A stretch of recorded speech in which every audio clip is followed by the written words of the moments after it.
Hi friends, my name is Bhavya Mangla. I'm IATF qualified auditor doing audit for the automotive sector for the last 18 years. I'm again back with a very interesting topic that is about step number 7, the last step of this problem solving technique, where I'm going to talk about documentation, lesson learned, and how we can improve the awareness to all the people.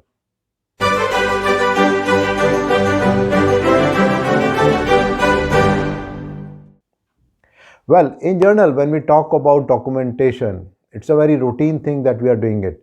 So, for example, let's take an example of Aadhaar card in India or social security number maybe in USA and many other countries. With that one unique number, we can come to know the entire thing about that person. And if I talk in context of India, if you go to Haridwar for the cremation of some person or maybe the final rites of the person, you will find that the pandits who are sitting there, they have got the record of maybe many generations of that particular person. So that is the power of documentation that we can see in many part of their life. Now, specifically talking about the problem solving technique, you know that we are talking about the 7 different steps with respect to the problem solving technique, wherein we talked about how to define the problem, then with respect to correction, containment, and interim action, followed by the root cause analysis, where we talk about 2 different kind of root cause analysis, and after that we talk about the proposed corrective action, then how to ensure the effectiveness of the corrective action. Then it was followed by the horizontal deployment, and in this 7th step we will talk about that from step number 1 to 6, what all different kind of documents that we need and whatever actions that we have taken, how we can enhance the knowledge about the people, and we can make sure that this particular information can become a repository for the future generation. So for that, I'm just taking one very simple example of an industry. Let's assume that a customer receives some components which are defective, and these defective parts are due to some molding defect. And let's take an example that there were 100 defective parts and there was some fitment problem and some issues with respect to that. So what can be done with respect to that? So the customer, based on the customer complaint, the organization must have taken some corrective action, updated some documents. So now let's understand from step number 1 to step number 6 that what are the possible documents that an organization should have. And I'm talking about some of the documents. The document list can be much more than what I'm going to state here. So the first step whenever taking any action is about defining a problem. So what are the different documents that organization should have? First of all, the first very important thing is the CFT formation, that whether the organization has formed any CFT, and if the CFT has been formed, then whether all those records are there or not. Then whether any picture or any other thing has been received from the customer which we can see and understand what exactly the problem is. Maybe if any inspection report is coming from the customer with respect to the defect what they have observed, maybe with respect to the fitment or maybe something else, that can be a part of a documentation, or any detailed inspection report with respect to that field sample. Maybe it can be with respect to the invoice number, quantity, the date on which the material was dispatched, the date on which the material was actually used by the customer. All those things can be the data which can be recorded for future references.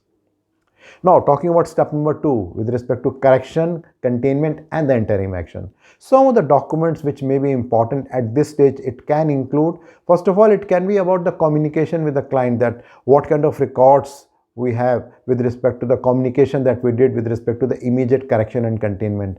Then what actions that we have taken with respect to the quantity which is under question, that can be recorded.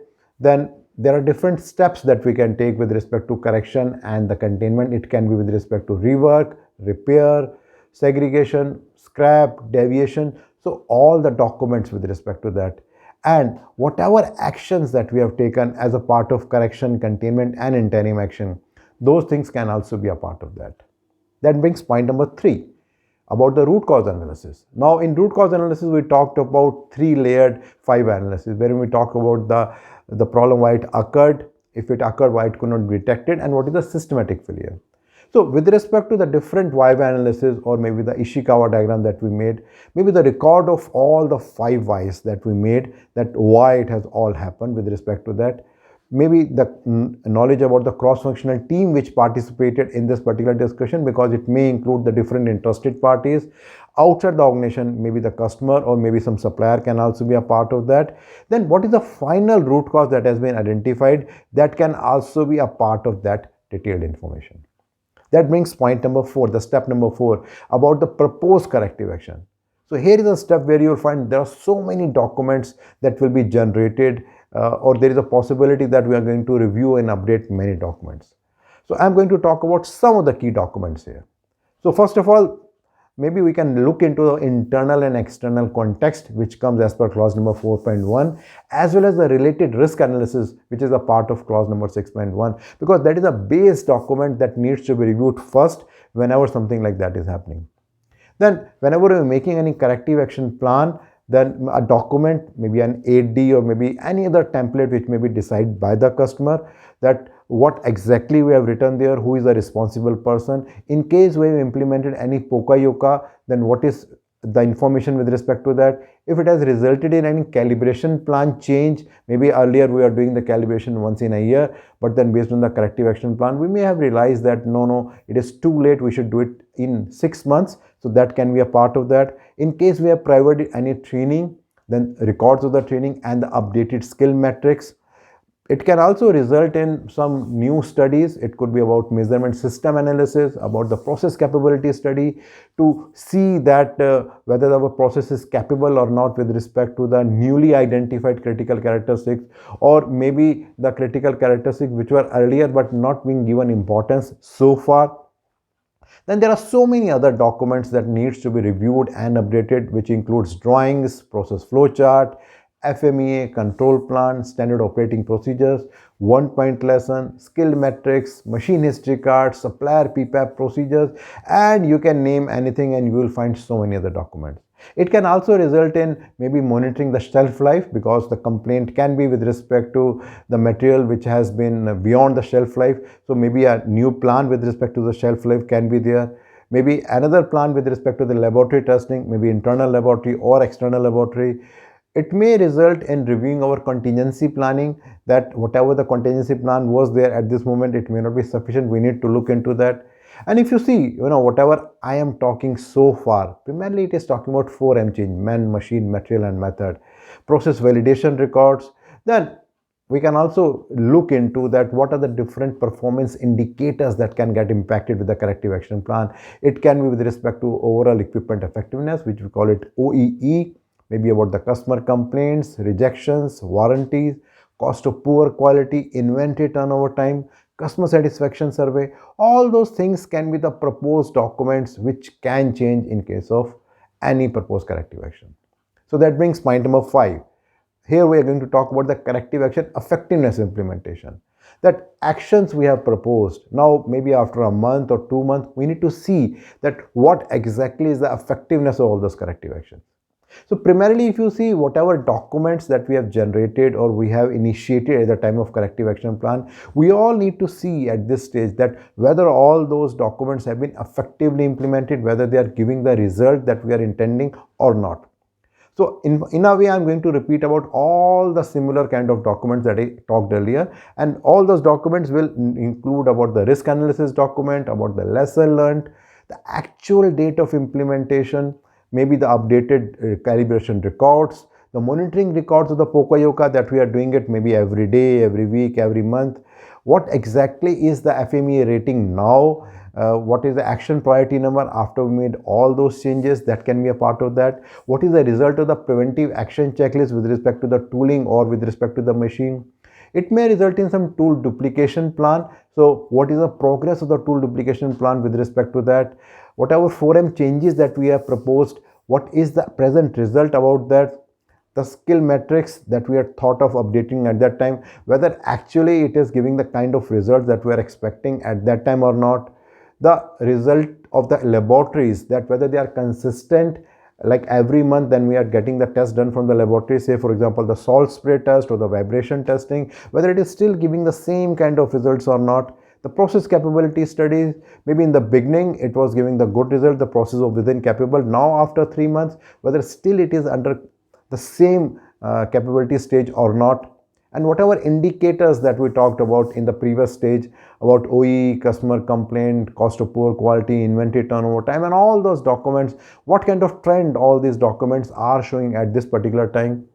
Then whatever documents that we updated, Have we updated our distribution list, and whether it is serving the purpose or not, that is another thing to look into it. What kind of communication we did with all the relevant interested parties, whether that communication is effective or not, whether people are aware about all those changes or not. Then whatever actions that we have taken, we need to verify that whether all those actions are really working or not. So maybe an internal audit can be done, and there are three kind of internal audits: system audit, process audit, and the product audit. It can also be a layered process audit also. And then finally, what are the discussions which have happened in the management review? If the management is really serious about all those things, and if yes, what are the outputs that are coming in the management review with respect to that? And then step number 6, we are talking about the horizontal deployment. Now in horizontal deployment, one very important thing is that whatever actions that we have taken in one of the process, whether all those things can be replicated in other processes also, and if yes, whether the same kind of documents are being reviewed and updated there also or not. So all that talks about the different kind of documents which are there. And I shared just few of the documents. There can be many more documents depending upon the organization complexity and the different kind of processes that organizations are having. Then another step here is about the lesson learned. We understood something. Now the next step is that whatever learning that we have done, how we are going to make sure that all the relevant people are aware about it. So there can be some different steps with respect to that. So first of all, whatever information is captured at one place, whether it can be shared with the other plants, other department, processes, or the suppliers. Maybe something similar can happen in other products, processes, and equipment. So those lessons can be implemented there. And it's also important that whatever lessons learned that we are making, it should make some sense, it should be relevant, and it should serve some purpose, and it should be specific and not too general about it. And whatever lessons learned are there, they should be centrally documented somewhere so that it's easily accessible to everyone. To give some example with respect to the lesson learned, say for example, there is a complaint which was received in the heat treatment process that there are two different kind of products with different heat, with different hardness that are mixed together, and we have taken some action there. Now, the lesson learned could be that the similar kind of thing can happen in incoming inspection also, wherein maybe two different type of grids are coming but with the same diameter. So can we implement all those things there also? This can be one of the good example with respect to that. And something similar can be with respect to the production planning also, that there are two identical parts with very slight change in the fitment, but since we are planning it back to back in the assembly line, so there is a possibility that the product of one A can be mixed with product B. So can we have a different type of production plan so that the same thing should not repeat again? And something similar to that, all those actions that we can take with respect to that, with respect to the lesson learned is important. And then how we are promoting about the awareness of this, because the operators are changing from time to time. So are we making sure that in case a new operator is coming, in case a new supervisor is coming and joining a company, how we are communicating all those information? So all those things will be a part of that. To talk about some of the key industry challenges with respect to documentation, lesson learned, and with respect to the awareness about it. First of all, how often it is happening that whatever actions that we are planning and taking, we are updating all our relevant record with respect to that. Many a time it is observed, it is actually not happening. The second very important and very important challenge that industry is facing is about the lesson learned. In majority of the cases, a particular sector, the department or some people are aware about what all actions they have taken, and nobody else is aware about it. So what can be done with respect to that, so that the learning should not remain only with few people, but it should be communicated to all the people at all levels.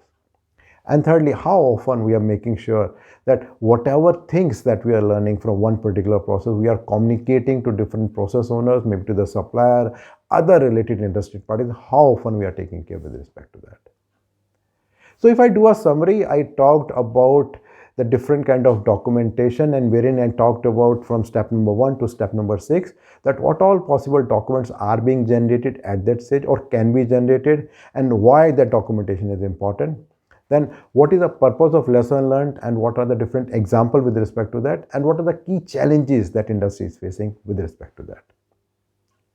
My next video will be the last video in this particular series of problem solving technique, wherein I'll be taking one example, one live example, and then we'll go through each and every step from step number 1 to step number 7 to understand that how we can actually do a detailed problem solving technique. Well, regularly I'm getting a lot of feedback from your side and they're helping me to understand your expectations. So please do continue that. And in case you are liking these kind of videos and blogs, you can always share with your friends.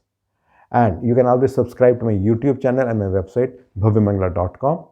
And in case you want to understand about a little bit more about this video, if you see there's a link below, if you click that, you will find a blog there. And there you will find this information in much more detail. Thank you.